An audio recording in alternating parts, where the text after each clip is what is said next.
لا الہ الا اللہ لا الہ۔ شروع۔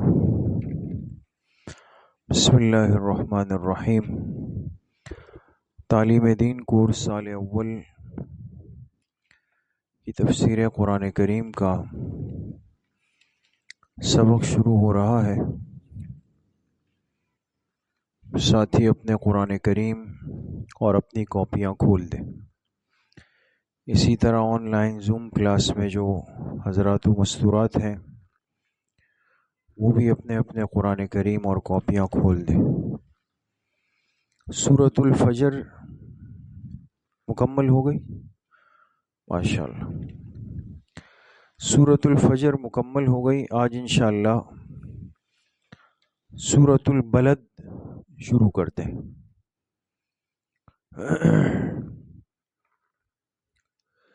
مل گئی؟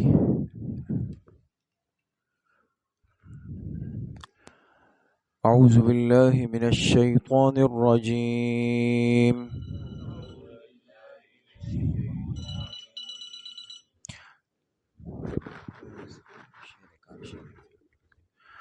بسم اللہ الرحمن الرحیم۔ لا اقسم بهذا البلد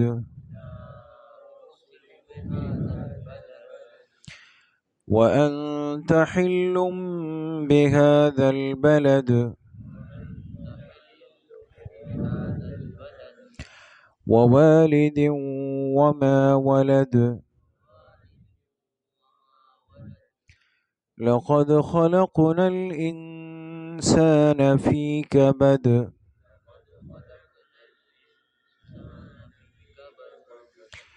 أيحسب أن لن يقدر عليه أحد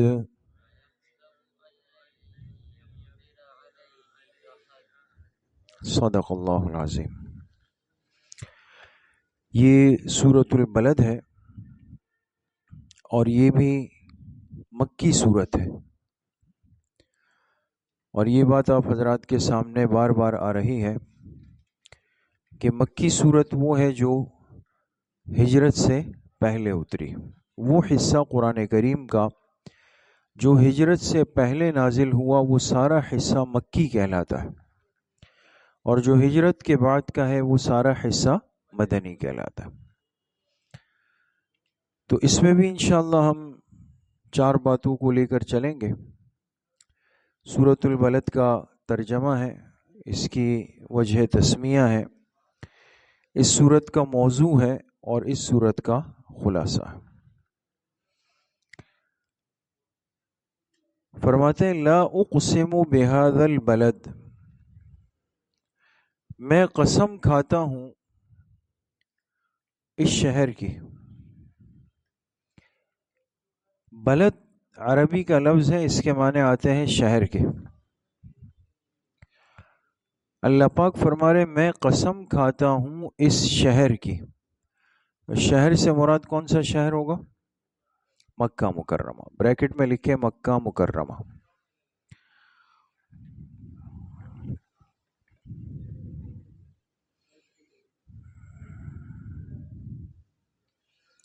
سمجھ گئے؟ وَأَنْتَ حِلٌّ بِهَذَا الْبَلَدِ، اور آپ اترنے والے ہیں اس شہر میں۔ آپ سے مراد آپ علیہ الصلاۃ والسلام ہے۔ آپ اترنے والے ہیں بہذا البلد، اس شہر میں۔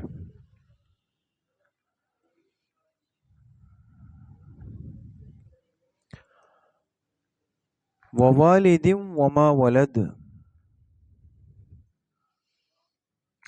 اور قسم ہے والد کی اور اس کی اولاد کی، اور قسم ہے والد کی اور اس کی اولاد کی۔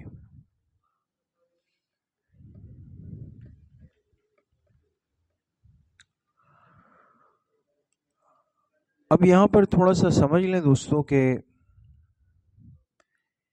ایک بات تو یہ ہے کہ آپ علیہ الصلاۃ والسلام کو فرمایا گیا کہ آپ اس شہر میں اترنے والے ہیں، حالانکہ یہ صورت تو ہے ہی مکی، تو آپ تو مکہ مکرمہ میں تھے ہی، تو آپ کے اترنے کا یا آپ کے آنے کا اس میں کیا مطلب ہے؟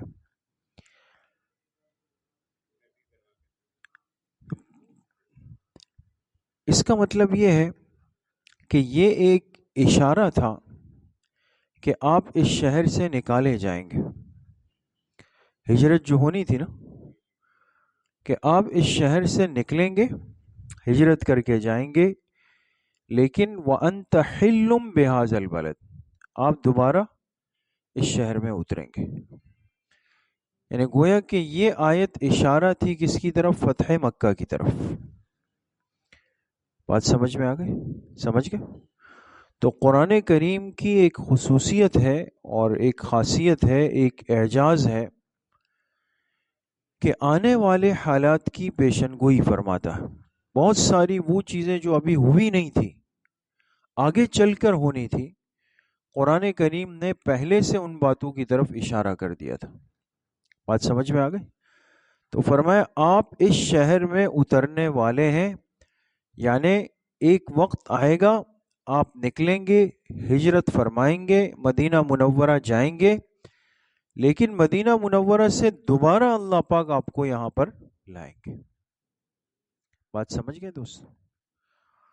تو لکھیں آیت نمبر 2 اشارہ ہے، آیت نمبر 2 اشارہ ہے آپ کی ہجرت اور پھر فتح مکہ کی طرف۔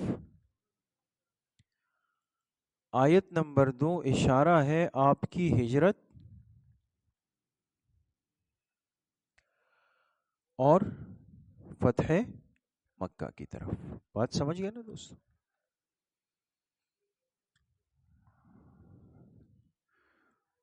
آگے فرمائے ووالد وما ولد، کیا ترجمہ لکھا آپ حضرات نے؟ قسم ہے والد کی اور اس کی اولاد کی، اولاد کی۔ اب کیا مطلب اس کا، والد اور اولاد؟ اس کے دو مطلب لکھے ہیں دوستوں۔ کتنے مطلب لکھے؟ دو مطلب اس کے لکھے۔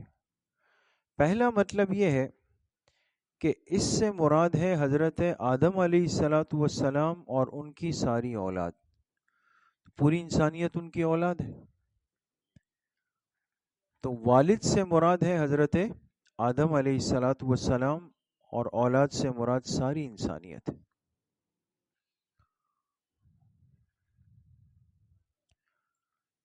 ٹھیک ہے جی۔ دوسرا قول یہ ہے کہ اس سے مراد ہے ہر والد اور اس کی اپنی اولاد۔ انسانوں کے اندر جو سلسلہ ہوتا ہے کہ ایک والد ہے اور پھر اس سے آگے جو اولاد کا سلسلہ چلتا ہے جو اس کی نسبی اولاد ہے، تو اللہ پاک نے اس کی قسم کھائی ہے۔ سمجھ میں آ گئی؟ تو پہلے قول کے مطابق والد کا مصداق کون ہے؟ حضرت آدم علیہ السلام۔ اور دوسرے قول کے مطابق والد سے مراد دنیا کے ہر والد ہیں۔ یہ بات بھی سمجھ گیا؟ لقد خلقنا الانسان فی کبد، یقیناً ہم نے انسان کو پیدا کیا فی کبد، کبد کہتے ہیں مشقت والی زندگی۔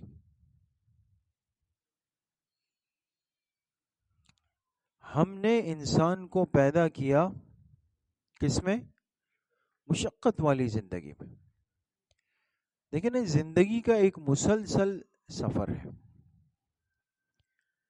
اس میں ٹھہراؤ نہیں ہے، اس میں قرار نہیں ہے، اس میں ایک حالت کا سکون نہیں ہے۔ اگر بچپن کی زندگی ہے تو وہ بچے کے اعتبار سے اس کی اپنی مشکلات ہیں، کبھی رو رہا ہے، کبھی جاگ رہا ہے، کبھی پیٹ میں درد ہے، کبھی ماں کے پیچھے بھاگ رہا ہے، کبھی کسی چیز کی طلب میں لگا ہوا ہے۔ تو اس بچپن کی زندگی کی بھی اپنی ایک مشقت اور بھاگ دوڑ ہوتی ہے۔ پھر جب تھوڑا سمجھدار ہوا تو پھر الگ بھاگ دوڑ ہے۔ پھر ماں باپ کہتے ہیں پڑھو، اسکول کا بیگ لے کے دیتے ہیں، یہ پڑھتا نہیں ہے، دل نہیں چاہتا، ایک الگ وہ شروع ہو جاتی ہے نا کھینچاتانی. پھر جب ذرا بڑا ہو جاتا ہے، نوجوانی کی عمر میں آتا ہے، تو پھر کمانے کی اور فکر معاش کی فکر لگ جاتی ہے.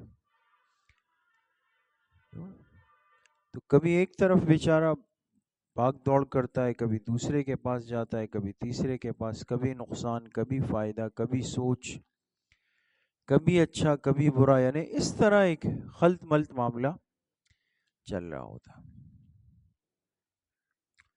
پھر شادی ہو جاتی ہے تو ایک نئے باپ کا آغاز ہوتا ہے. کبھی خوشی ہے، کبھی غمی ہے، کبھی راضی ہے، کبھی ناراضگی ہے، کبھی لڑائی ہے، کبھی پٹائی ہے، کبھی ڈنڈا تپائی ہے نا. سب نہیں اس طرح، بعض اچھے بھی ہوتے ہیں ماشاءاللہ. تو مقصد یہ ہے کہ زندگی انسان کی مشقت کے اندر ہے، اس میں تو کوئی شک نہیں ہے. اس میں ایک سفر ہے، مسلسل انسان چل رہا ہے. مشقت سے مراد یعنی دنیا کی مشقت ہے. باقی اہل ایمان کو تو اللہ پاک کے قلبی سکون اور ایمان کا اطمینان دے دیتے ہیں، اس میں کوئی شک بھی نہیں. اَيَحْسَبُ أَن لَّن يَقْدِرَ عَلَيْهِ أَحَدٌ، کیا یہ انسان گمان کرتا ہے،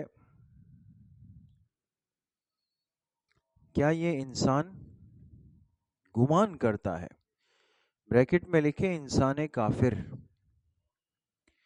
دو طرح کے انسان ہیں نا، ایک مومن ہے اور ایک کافر ہے، دونوں کی سوچ الگ الگ ہے. اَيَحْسَبُ، کیا یہ انسان گمان کرتا ہے، کون سا انسان؟ انسان کافر، کہ ہرگز اس پر کوئی قدرت نہیں رکھ سکتا، ہرگز اس پر کوئی قدرت نہیں رکھ سکتا.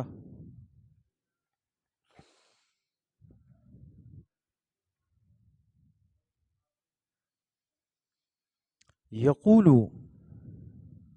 اور کہتا ہے، اہلکت مالا لبدا، میں نے بہت سارا مال لگا دیا. اور کہتا ہے میں نے بہت سارا مال لگا دیا، خرچ کر دیا. بریکٹ میں لکھیں دین اسلام کی عداوت میں، دشمنی میں.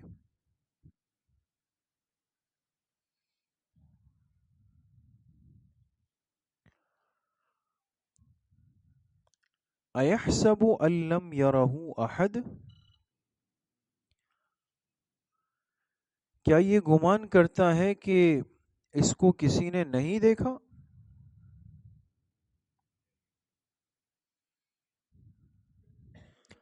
کیا یہ گمان کرتا ہے کہ اس کو کسی نے نہیں دیکھا؟ یہ انسان کافر کی بات ہو رہی ہے دوستو، کہ دنیا میں جب اس کے پاس تھوڑے مال اور اسباب آتے ہیں تو سب سے پہلی سوچ تو اس کی یہ ہوتی ہے کہ بس اب میں ہی میں ہوں. کوئی مجھ پہ ہاتھ ڈالے، میری گرفت کرے، میری پکڑ کرے، وہ کہتا ہے نہیں، پیسہ ہے نا، مال ہے نا، پیسہ پھینک تماشا دیکھ، کچھ بھی نہیں کر سکتا کوئی مجھے. اور پھر وہ کہتا ہے کہ جو سب سے بڑی رکاوٹ اس کے لیے ایمان اور دین کا راستہ ہے، میں نے بہت سارا مال خرچ کیا ہے تاکہ یہ دین رک جائے، دب جائے، مٹ جائے.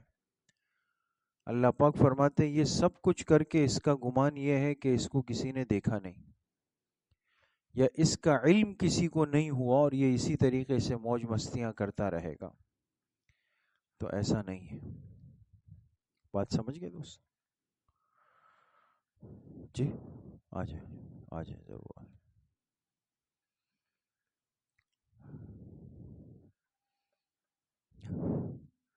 اس میں بھی پانی کا وقفہ ہوگا.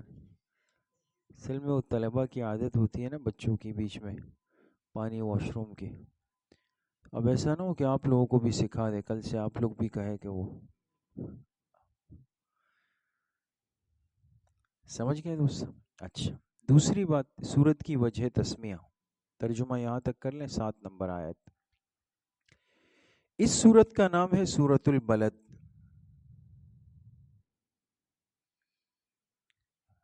اس کو سورۃ البلد کیوں کہتے ہیں؟ جی، پہلی اور غور کریں نا، دوسری آیت میں، پہلی اور دوسری آیت میں لفظ بلد آیا ہے، لا اقسم بهذا البلد وانت حل بهذا البلد، پہلی اور دوسری آیت میں لفظ بلد آیا ہے، اس نسبت سے اس سورت کا نام کیا ہے؟ سورۃ البلد رکھا گیا۔ تیسری بات لکھیں سورت کا موضوع، اس سورت کا عنوان کیا ہے؟ ٹاپک کیا ہے اس کا؟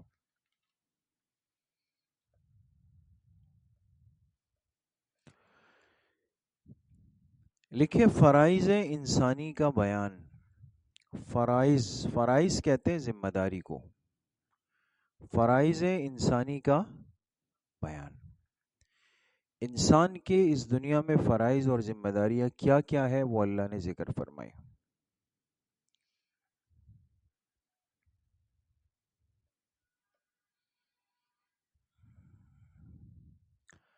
نمبر 4 لکھیں خلاصہ سورت، اس سورت کا خلاصہ کیا ہے؟ حاصل کیا ہے؟ نچوڑ کیا ہے؟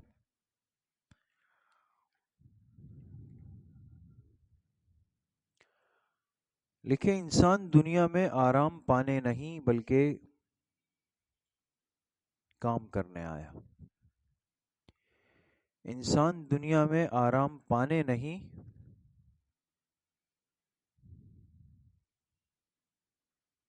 بلکہ کام کرنے آیا۔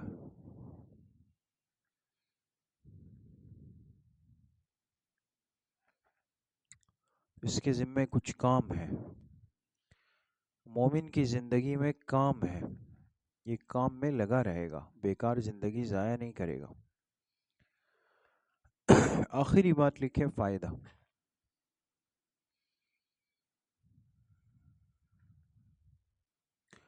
تکلیف و مشقت کا تقاضا تو یہ تھا، تکلیف و مشقت کا تقاضا تو یہ تھا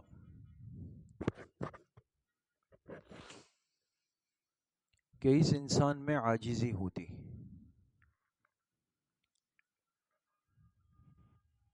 کہ اس انسان میں عاجزی ہوتی۔ انسان کو جب ٹھوکریں لگتی ہیں نا، دھکے لگتے ہیں،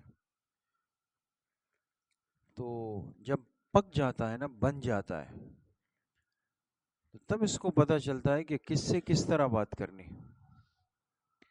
تو اس کے اندر عاجزی آ جانی چاہیے، لیکن انسان کافر پھر بھی غافل ہے، لیکن انسان کافر پھر بھی غافل ہے۔ تو ہمیں غافل زندگی نہیں گزارنی دوستو، ہمیں بیدار زندگی گزارنی۔ سمجھ میں آ گئی؟ تو آج یہاں تک کافی ہے، اس کو اچھی طرح یاد کر لیں، پھر انشاءاللہ اگلے ہفتے آگے پڑھیں گے۔ اللہ کریم مجھے بھی آپ سب کو صحیح عمل کی توفیق نصیب فرمائے۔ السلام علیکم۔